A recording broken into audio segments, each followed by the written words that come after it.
Bonjour à tous, bonjour et bienvenue à ce colloque avec un très très beau programme en perspective et je sais que vous êtes déjà très nombreux connectés avec nous à distance, donc bonjour à tous ceux qui sont également bien connectés pour suivre ce colloque en live. Je vous rappelle également que vous pouvez faire vivre l'événement sur les réseaux. Alors il y a plusieurs adresses, notamment toute la journée le live tweet qui est diffusé sur le @forum et climat et puis également le hashtag FIMC 2022. Donc n'hésitez pas, relayez, partagez autour de vous pour que ce colloque soit suivi d'un maximum de personnes aujourd'hui.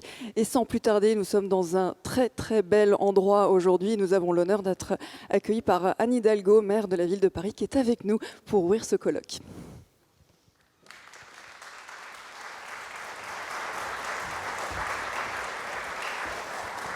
Merci beaucoup. Merci, chers amis, d'être là. Merci à toi, Jean Jouzel. Je reviendrai dans un instant aussi sur ce que nous voulons te dire plus personnellement.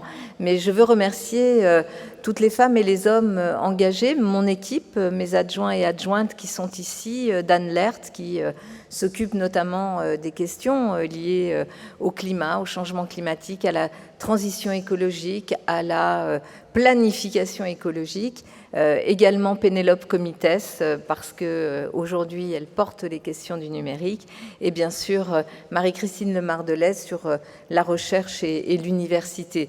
Et puis je veux remercier l'ensemble à la fois des élus, des acteurs associatifs, des acteurs du monde économique aussi présents à nos côtés pour cette manifestation. Paris, vous le savez, est une ville très engagée depuis maintenant longtemps sur les questions relatives au changement climatique, parce que nous avons la faiblesse de penser que quand les scientifiques nous alertent, il vaut mieux les écouter. Et d'ailleurs, ça fait 40 ans qu'ils expliquent ce qui est en train de se passer, et ils ne se trompent pas vraiment, puisqu'on est exactement sur les trajectoires qu'ils avaient eux-mêmes annoncées, si rien n'était fait, ou si peu était fait, ou si l'on ne faisait pas telle et telle action. Donc, nous avons eu la faiblesse, il y a déjà longtemps, de penser que ce que nous disaient les scientifiques, il fallait le prendre au sérieux. Et puis, on avait aussi, en tant que maire de cette ville, élu de cette ville, citoyen de cette ville, pu observer les effets du changement climatique. Ils sont réels, ils sont là aujourd'hui sur une ville comme Paris, on l'a vu. On a connu des inondations à des périodes qui n'étaient pas des périodes d'inondation, et on a connu aussi des canicules, et nous en connaîtrons encore. Une température de 43 degrés il y a 2 ans à Paris au mois de juillet. On a vu combien la ville était invivable de ce fait-là. Donc cela fait déjà des années. Je dirais, dès 2001, on a commencé à travailler sur des sujets aussi importants que la pollution atmosphérique et que la nécessité d'avoir une mutation dans nos mobilités, qui sont une des sources principales de pollution à Paris. Mais à partir de 2014, nous avons là décidé d'engager de façon plus délibérée une transformation de la ville, et nous avons été d'ailleurs ici même dans cette salle, nous avons reçu en 2015 les maires, les 1000 maires du monde entier qui étaient venus ici se retrouver pour ensemble porter pas simplement une ambition et des mots, mais des actes, parce que nous avons compris, il y a déjà longtemps, que les grandes villes, les villes, doivent s'engager de façon délibérée et radicale dans cette transition écologique, parce que nous sommes ceux qui émettons 70% des gaz à effet de serre de la planète. Donc on s'est coordonné avec les maires des grandes villes, notamment de cette planète, pour échanger les bonnes pratiques, gagner du temps, nous appuyer sur la science, sur les chercheurs, nous appuyer sur tout ce qui nous permettait aussi, sur le plan des technologies, parce qu'elles ont aussi leur rôle, d'avancer et de trouver des solutions. Nous nous sommes engagés, et Paris a été moteur. J'ai présidé pendant 3 ans le C40, cette organisation des 100 plus grandes métropoles mondiales, et nous avons poursuivi à la fois dans cette action et de plaidoyer et de participation à la prise de conscience planétaire sur le changement climatique qui était là et sur lequel nous devions agir, et nous avons aussi participé à l'émergence de ces solutions. Aujourd'hui, dans notre ville, qui est reconnue pour son engagement, nous sommes, je crois, pionniers sur des questions comme, par exemple, les mobilités. Nous avons fait reculer la pollution atmosphérique et la pollution au bruit, et nous sommes aussi, je crois, reconnus une ville patrimoniale, une ville minérale, comme une ville qui s'est engagée aussi dans le verdissement, la débitumisation, le fait qu'on se réapproprie, en tous les cas, que la nature se réapproprie ces espaces à travers des sols qui sont des sols qui permettent aussi d'avoir cette meilleure absorption de l'eau et finalement de faire baisser, en tous les cas, de limiter l'augmentation des températures, puisque dans des villes comme les nôtres, nous le savons, l'enjeu de l'élévation des températures est un enjeu vital. Soit on s'adapte, et donc nous sommes passés aussi à cette question de l'adaptation, et nous y sommes passés dans le discours, mais aussi dans les actes. On est encore très très loin du compte, il y a encore énormément de travail à faire, nous le savons, y compris sur les questions d'énergie dont nous nous sommes emparés, comme beaucoup de villes, pour là aussi apporter notre contribution sur l'évolution vers les énergies renouvelables, sur la sobriété énergétique, sur le traitement des passoires thermiques. Nous nous sommes engagés corps et âme, et dans l'action, et avec les Parisiennes et les Parisiens, et à une échelle où nous continuons à partager. Mais, on le voit bien, il y a encore des résistances très très fortes, des lobbies très puissants, des lobbies qui s'opposent à ces changements parce qu'ils voudraient que cet ancien monde fondé sur les énergies fossiles continue encore un peu, parce qu'il continue encore un peu à leur donner beaucoup. C'est très bien qu'il y ait une économie prospère, florissante, personne ne sera contre. Mais il faut qu'elle soit utile. Il faut que tout cela soit utile, notamment à résoudre ce grand défi du siècle. Et peut-être pour finir sur l'agenda parisien, nous sommes aujourd'hui évidemment très engagés, et nous poursuivons cette lancée sur ces 3 leviers que sont les mobilités. Demain, je serai amenée à faire des annonces sur ce sujet-là, parce qu'il faut continuer à faire en sorte que notre réseau soit un réseau adapté à cette lutte contre la pollution et aussi, bien sûr, à la baisse de la pollution sonore, tout en permettant la mobilité dans une grande ville comme la nôtre. Le deuxième levier, c'est bien sûr la végétalisation, qui est un élément central pour nous, parce qu'il faut qu'une ville minérale comme la nôtre devienne une ville beaucoup plus verte pour nous permettre de supporter les températures à venir. Et la biodiversité, évidemment, doit être une de nos préoccupations majeures. Et le troisième levier, c'est l'énergie, sur lequel, là aussi, nous travaillons pour sortir de la dépendance aux énergies fossiles. Si une ville comme Paris accélère le pas sur ces 3 leviers-là, eh bien, ça veut dire que ça peut se faire, y compris ailleurs dans le monde. C'est d'ailleurs ce que disent beaucoup de maires de grandes villes. Si on arrive à le faire à Paris, alors ça veut dire que c'est transposable ailleurs. Le secrétaire d'État américain au transport n'a rien dit d'autre que cela il y a maintenant quelques mois. Si Paris peut le faire, alors d'autres peuvent le faire. Et donc ça, ce sont les 3 leviers sur lesquels on va accélérer. et sur lesquels on va essayer, bien sûr, d'obtenir des résultats en embarquant la population. Et d'ailleurs, c'est elle qui nous embarque plutôt que nous qui l'embarquons, parce que c'est très clairement dans nos villes aussi les citoyens et les jeunes qui nous poussent. Je pense à l'Académie du climat qui est là aussi pour nous pousser en permanence. Deuxième élément sur notre agenda parisien, j'ai souhaité, lorsque je me suis rendue à Glasgow à la COP 26 au mois de novembre dernier, que nous prenions une initiative, parce qu'on le voit bien, les États, là, ça va pas assez vite et parfois même ça ne se saisit pas, ça ne s'empare pas de cette question du changement climatique, y compris dans la géopolitique mondiale. Donc, j'avais proposé à Glasgow que nous puissions nous retrouver pour une COP des villes, c'est-à-dire que nous nous retrouvions, nous, les villes du monde entier. C'est ce que nous allons faire. Les 1er et 2 juillet, nous serons à Abidjan. C'est notamment avec l'Association internationale des maires francophones que je préside que nous organiserons cette COP des villes à Abidjan.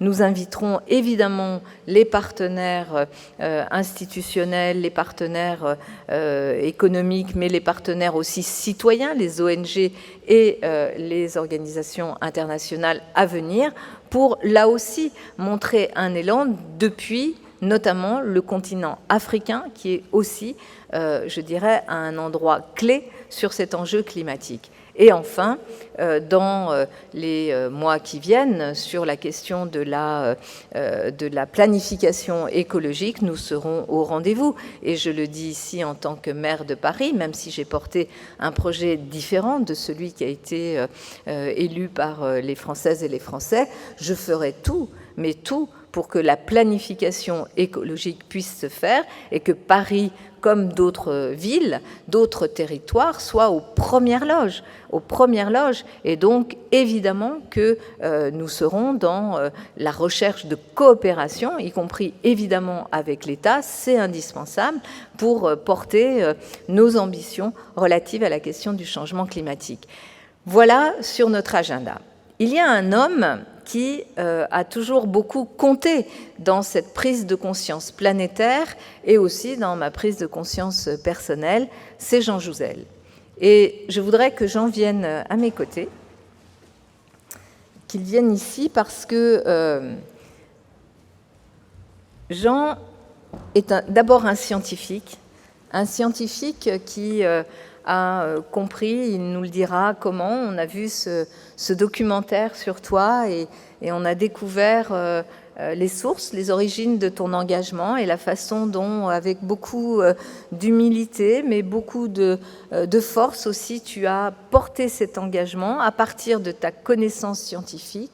Tu as été un des premiers lanceurs d'alerte, un lanceur d'alerte qui a continué à travailler sur ce sujet en essayant aussi de faire prendre conscience, mais aussi d'apporter des solutions à partir de l'analyse qui était la tienne de ce changement climatique et de comment on pouvait, non pas l'arrêter, mais en tous les cas, comment les humains que nous sommes pouvaient prendre conscience d'abord que l'activité humaine était un des éléments qui accélérait les choses et deuxièmement, comment cette activité humaine pouvait devenir une activité soutenable, consciente de sa responsabilité vis-à-vis de l'humanité, mais vis-à-vis de la nature, vis-à-vis de la biodiversité, qui pour moi font partie de l'humanité.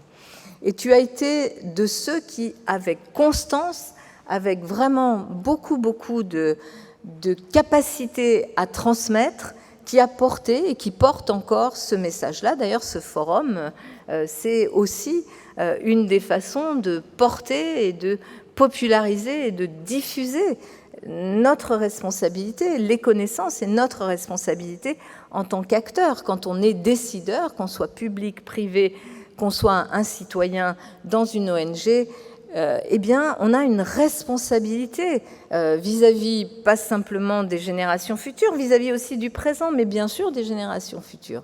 Et ça, tu as fait prendre conscience à beaucoup de dirigeants, pas encore assez, hein, évidemment, donc on va continuer. Tu as fait prendre conscience de cette responsabilité-là. Et puis, tu nous as accompagnés.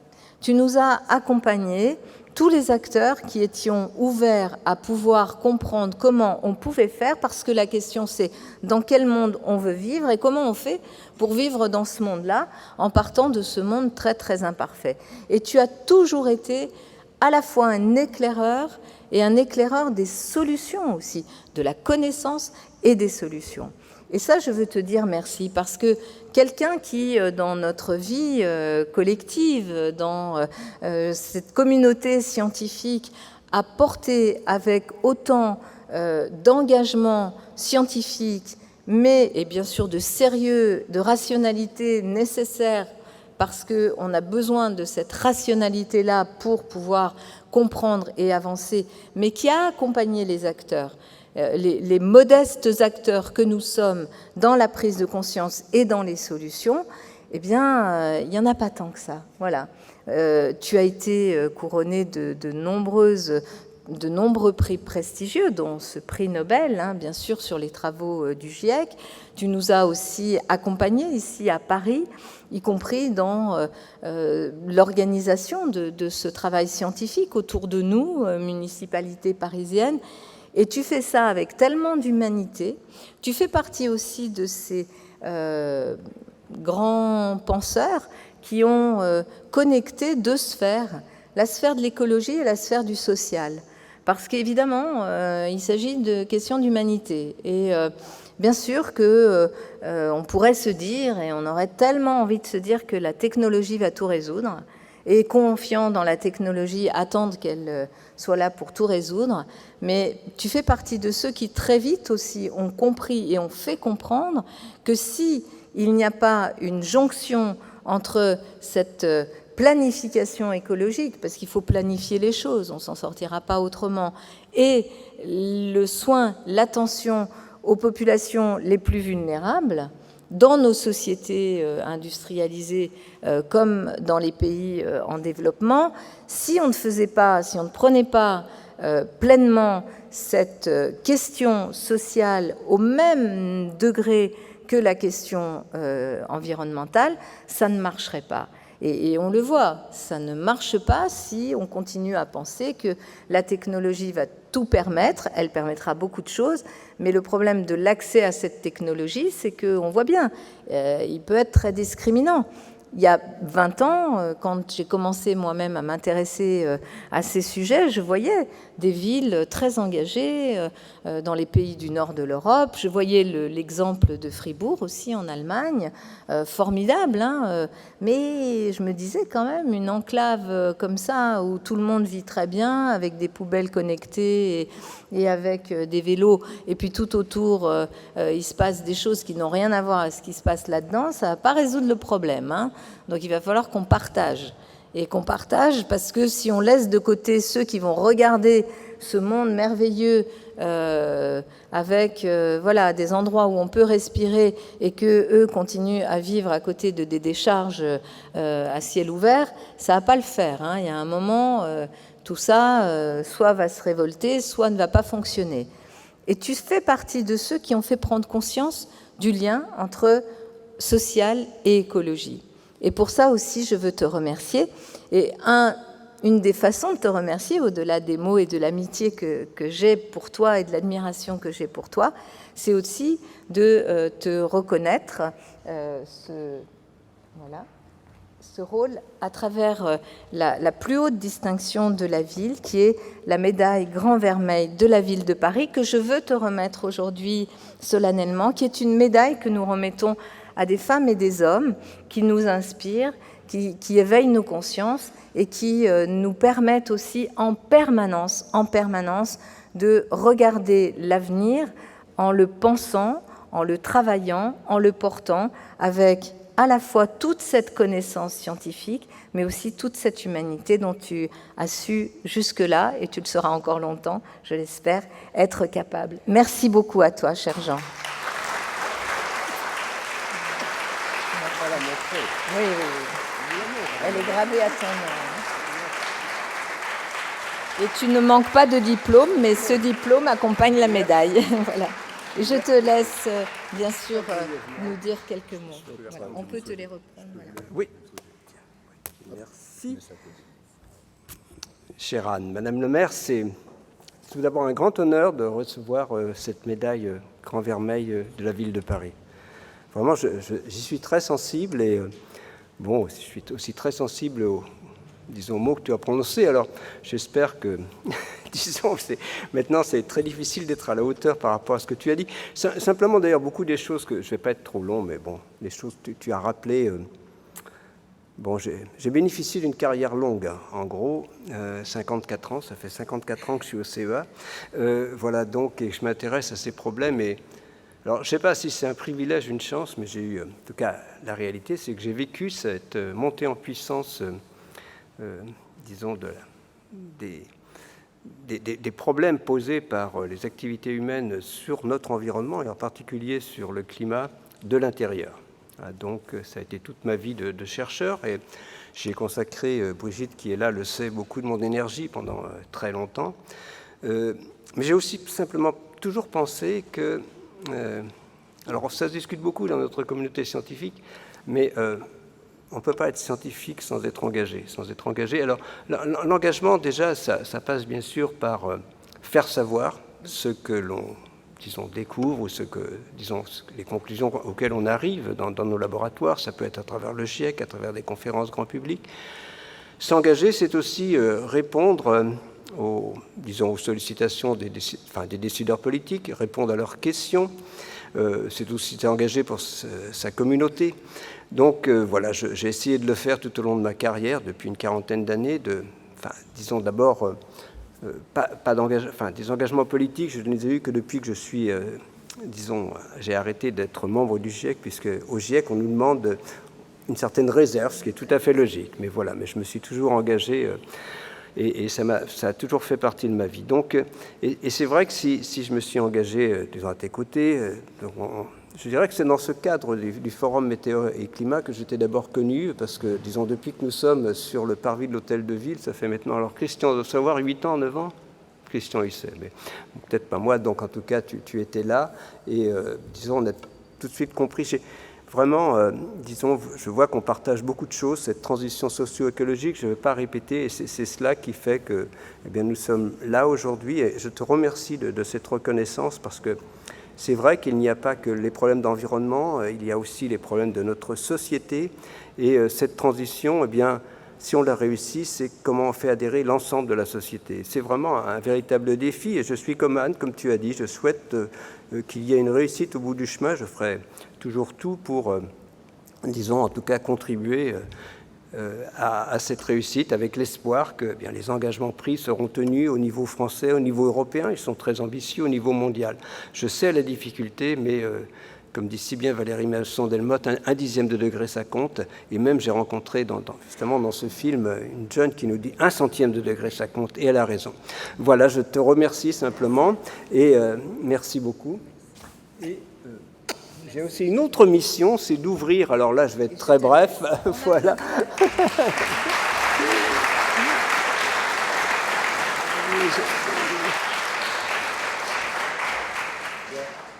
Je crois qu'il me revient, je serai bref aussi, là, donc, d'ouvrir ce colloque Neutralité carbone, comment fait-on pour y parvenir? Voilà, je remercie bien sûr Anne, tous ceux qui nous accueillent ici, alors soit ici, soit à l'Académie du Climat, hein, bravo à l'Académie du Climat, merci beaucoup, soit sur le parvis, bien sûr, en tout cas dans cette dynamique de l'Hôtel de Ville ou l'Académie du Climat qui nous permet de faire de cet événement quelque chose d'extrêmement visible, et je suis sûr de déjà réussi, puisque nous en sommes finalement, alors je ne dirais pas la dernière journée, il y a une journée le 21 juin aussi un peu décalée pour les présentateurs météo, mais disons, j'ai vu que ces 4 jours sont déjà, disons, un succès. Et c'est important, ça ne pouvait pas mieux tomber au moment où on parle de planification écologique, d'avoir un colloque sur la neutralité carbone. Bon, je vais laisser... alors là, je souhaite remercier, bien sûr, je dirais, la ville de Paris, tous ceux qui ont contribué, hein, voilà, Dan, Marie-Christine, tous ceux qui sont là, Aurélie est là aussi, hein, bien sûr, Anne. Et l'Académie du climat, Sarah, je ne sais pas si Sarah est là, peut-être pas, mais en tout cas, c'est vraiment formidable de votre part, le soutien que vous nous apportez. Tous ceux qui, au niveau des co-organisateurs, alors d'un côté, il y a Météo et Climat, et puis bien sûr Christian, merci à tous ceux qui se sont investis. Et puis, pour ce qui concerne ce colloque, alors je ne vais pas en dire grand-chose, je dis que c'est important, et je remercie, alors bien sûr, tous nos sponsors, vous les avez vus tout à l'heure, ils étaient bien sûr, je les remercie tous, c'est important d'avoir des soutiens, des véritables engagements. Dans la continuité, c'est assez formidable, c'est jamais facile, mais on y arrive. Et puis, bien sûr, je vais peut-être demander plutôt à Céline, voilà, je remercie Céline, son comité scientifique. Merci beaucoup Céline. Voilà, et puis, disons, c'est plutôt toi qui vas ouvrir, je te fais la bise ici, voilà. Effectivement, Céline